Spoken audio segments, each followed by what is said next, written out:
Minister President Baden-Württemberg, Mr. Winfried Kretschmann, my friends from yesterday, Mr. Hassler, Mr. Ruben Kasper, Ambassador Gupte, the evangelist who has put this event together in such a historic manner, Varun Das ji of TV9, ladies and gentlemen from across Germany present here today, friends from the media, and all our fans of TV9 from across the globe. It is indeed my honor to be here at the Golden Ball session. I have heard that yesterday and all of today's deliberations have yielded very concrete steps in the direction in which India and Germany's relationship must head. And as I mentioned yesterday, this relationship has always been a historical relationship between two peoples, two cultures, symbiotic in their nature, complementary in their nature. Today I shall talk about India's turnaround story. If you look back in history, civilization has always recorded the rise and fall of nations. But the rise and fall of nations do not merely follow the tide of time. Like ships, they are anchored in their leadership. They are anchored in their strength. And in India's case, a country that has witnessed a transformative journey in the last decade under the leadership of Prime Minister Narendra Modi, that tells the story of India's arrival, the story of India's rise. But as we talk about India's rise and India's arrival, what are the levers behind this transformative change? What are the levers behind the emergence today as a global power? And as they always say, the engine of the ship is always the captain ship. And under Prime Minister Narendra Modi ji, the direction that this ship has been given, the routing that this ship has been given, taking it to newfound destinations and newfound heights. Suffice to say, it has been a 180-degree turn. Prior to 2014, the 60-year-old socialist straitjacket has been thrown off. Myopic policies that restrained the growth of a great country,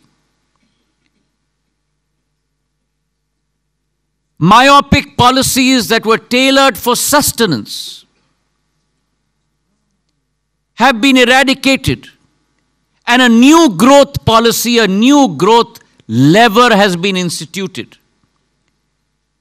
Growth policies and growth levers based on the concept of Atmanirbhar Bharat, self-reliant India. Over the last decade has resulted in a country that is far more confident, a country that is far more consequential as an economy, and a country that is marching down the path of progress at light speed. And when we talk about the concept of speed, what is speed? But the amount of distance covered in a period of time.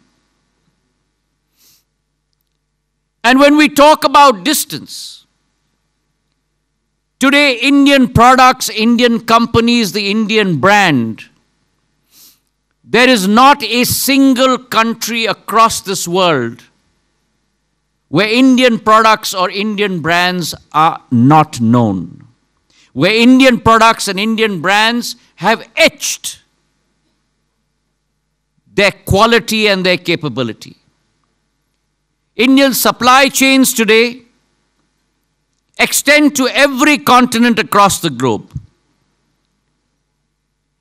And India today has become the go-to destination for every multinational, every rising company, and every startup.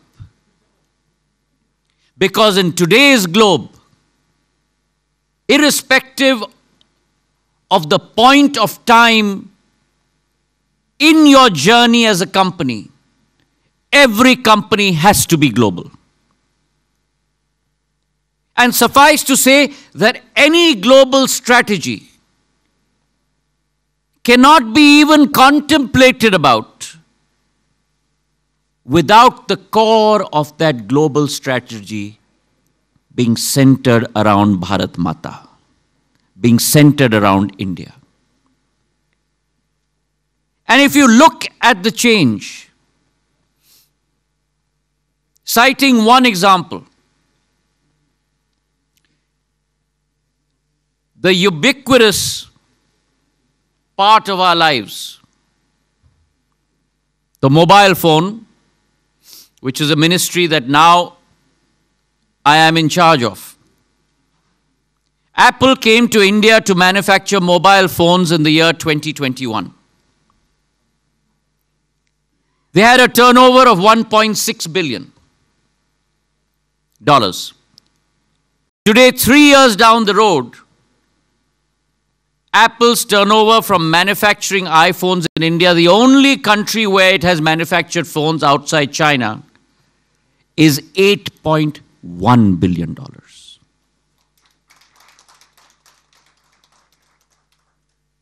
Over a five-fold increase in a period of 3.5 years. That is the transformative change that we are talking about. And similarly, when we talk about time, it would not be a hyperbole to say that India has condensed growth of over decades into one golden decade, quote unquote, being the golden ball session. One golden decade where in 60 years in India, you had 90,000 kilometers of national highways. Today you have 150,000 kilometers of national highways. 60,000 kilometers built only in one decade. In a country like India, where you had 74 airports built over a period of 60 years, today you have 160 airports. That's an additional 85 airports in a period of 10 years. In India today, where you had broadband users up till 2014, only 60 million broadband users. In that same country today, you have 924 million broadband users. where the consumption of data was limited to 1 GB per person on a monthly basis. Today, that consumption of data has gone to 20 Gbps per person. Those are the numbers that we are talking about in India today. And similarly, a country that was the 11th largest economy in 2014, today at close to $4 trillion, has become the 5th largest economy. And by 2027, we will become the 3rd largest economy in the world.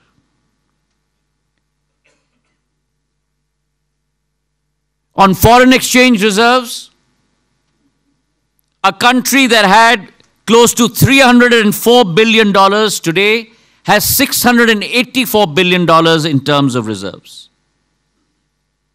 In terms of exports, a country that had $446 billion worth of exports today has $777 billion worth of exports.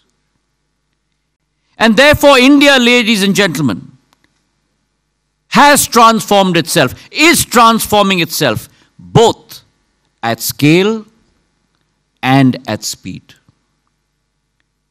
And we are poised to create a new economic miracle, not only across South Asia, not only across the global South, but across the length and breadth of humanity.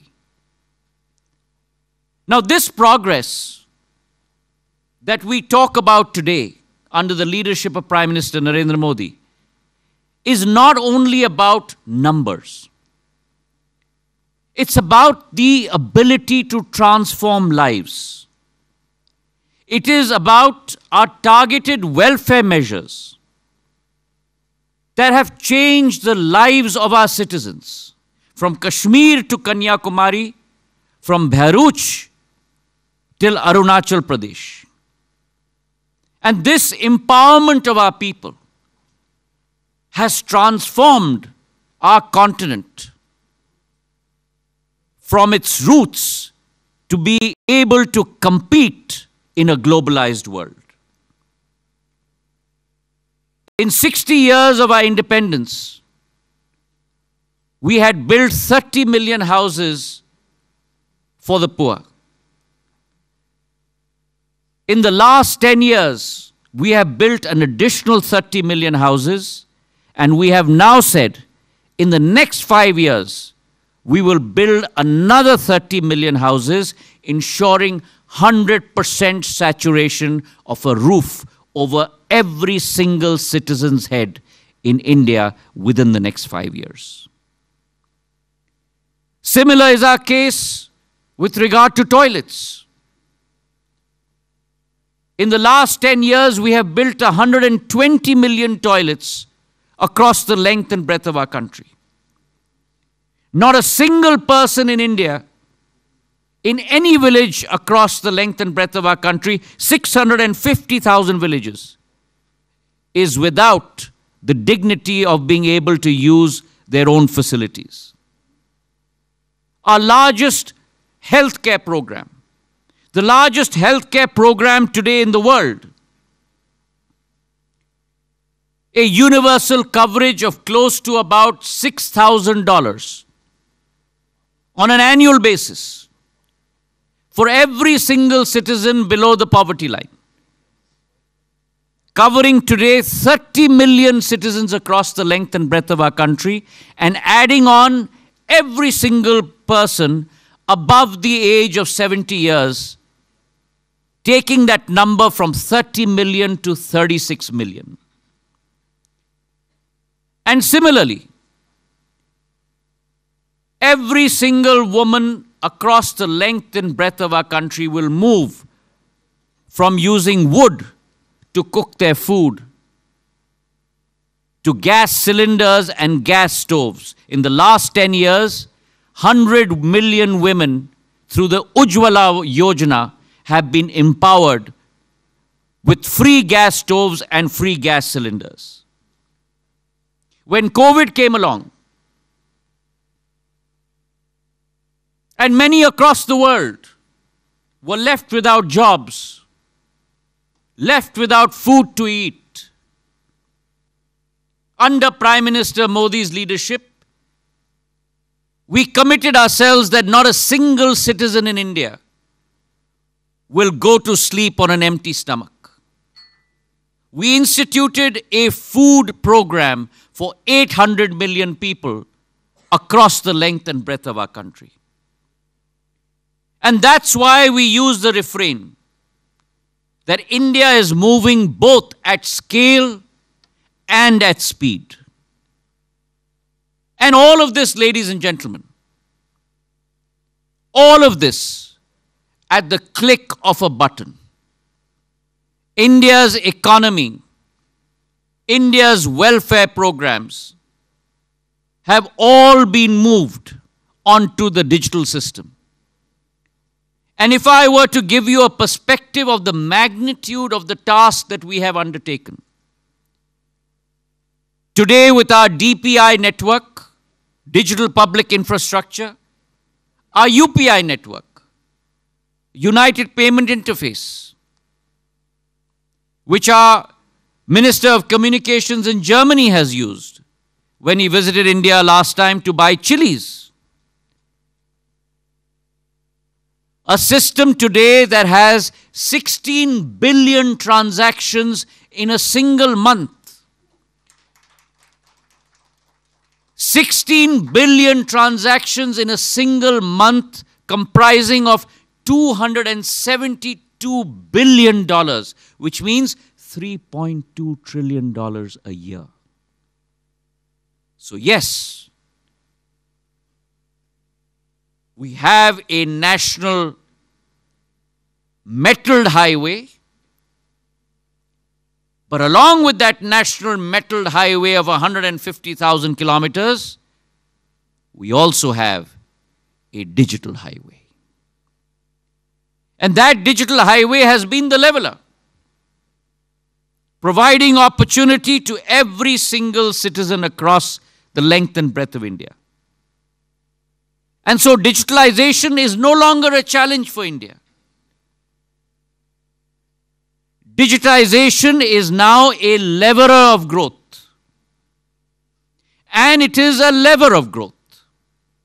For the people, of the people, by the people. And as India progresses down that highway, in the last 10 years, 250 million people have been lifted above the poverty line. This is probably the largest turnaround that history has documented in any economy across the world. And as we move from the core to the periphery, and when we talk about the periphery in growth mode under Prime Minister Narendra Modi, we are talking about India's innovative capability, India's soft power capability. India historically has always been a land of invention. We invented the zero. We gave the world yoga. We gave the world Ayurveda. Surgery was invented in India. But now India moves from invention to being a cradle of innovation. And when India moves from being a cradle of invention to innovation, it reminds me of the movie Star Trek, where Captain Kirk's dialogue, "Where no man has gone before." India's Mars mission, ladies and gentlemen, a successful mission, was executed at 11% of the budget of NASA. India's mission to the moon, the first country in the world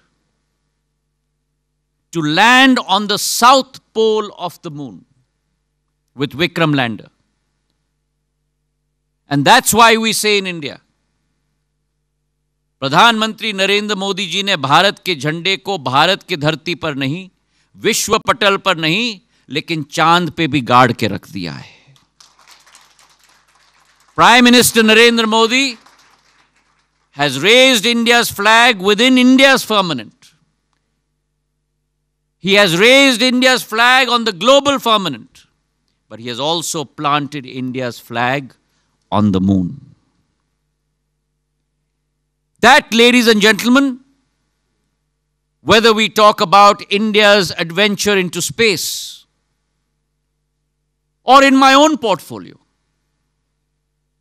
the Prime Minister made the decision that our state-owned telecom company, BSNL, will move down the technology curve. But we shall not be dependent on international telecom equipment manufacturers. We will manufacture our own 4G stack. And it has taken us only 19 months to manufacture our own 4G stack, our own 4G core, manufactured by CDOT, a government company. Our radio access networks, manufactured by an Indian private sector company, Tejas, and both of them being put together by our own Indian system integrator, Tata Consultancy Services. An end-to-end Indian solution. We are rolling it out as we speak. 50,000 towers have been rolled out, 100,000 towers by next June, on which the 5G network will also be laid. The Indian stack 5G network will be laid. The only fifth country in the world to successfully do so in a record period of time. When COVID came along, and India, a country through history that has always gone to international countries and begged and pleaded and tried to secure international vaccines, whether it is smallpox, BCG. In an environment of COVID, we manufactured not only one, but 2 vaccines. Inoculated 2 billion shots across our 1.4 billion population.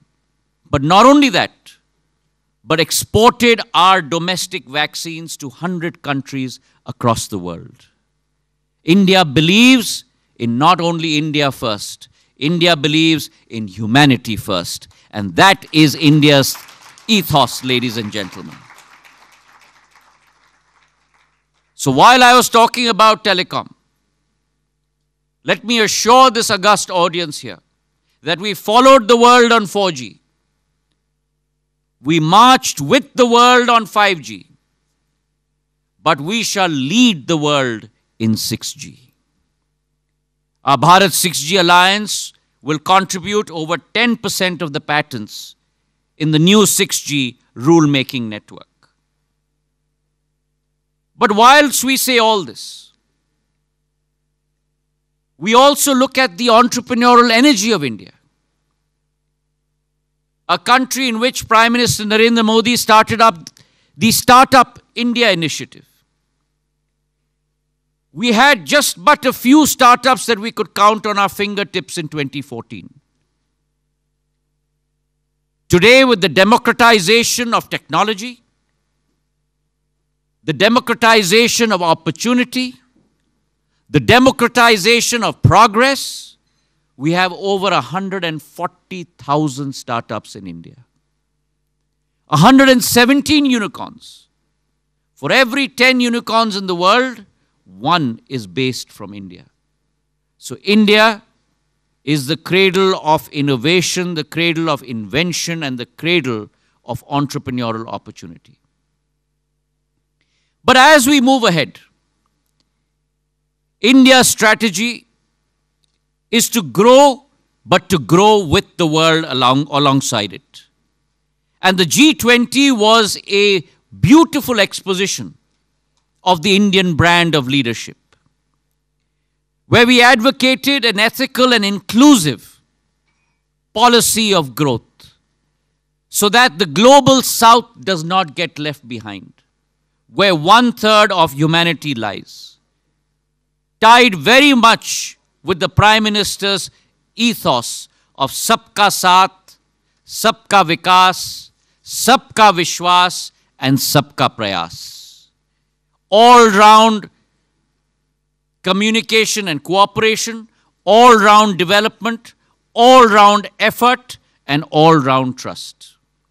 And it is with that notion that today India participates in international narratives, whether it's the Quad, whether it's the Shanghai Cooperation Organization, whether it is international initiatives, such as the International Solar Alliance, the One Sun, One Earth, One Grid philosophy.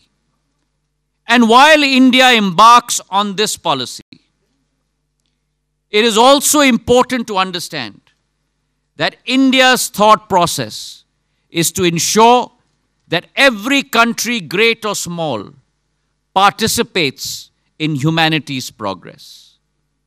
So while India moves ahead, India has also transformed herself from being a rule taker to a rule maker. An ability to create her own future, an ability to create her own destiny. And while she does that, she will move from a policy of being Vishwa par Nirbhar, dependent on the world, to being Atmanirbhar, self-reliant. From being Atmanirbhar, self-reliant, to Vishwa Bharat par Nirbhar. The world depends and trusts India. The Prime Minister's thought of reform, perform, and transform. Everyone grows as India grows. And as they say, no one can whistle a symphony. It takes a whole orchestra to play it. So, ladies and gentlemen, as India moves and embarks on a journey from her Amrit Kal to her Shatabdi Kal, from her 75th year of independence to her 100th year of independence, she needs to poise herself for a new dawn and a new age where there is collective growth and shared triumph.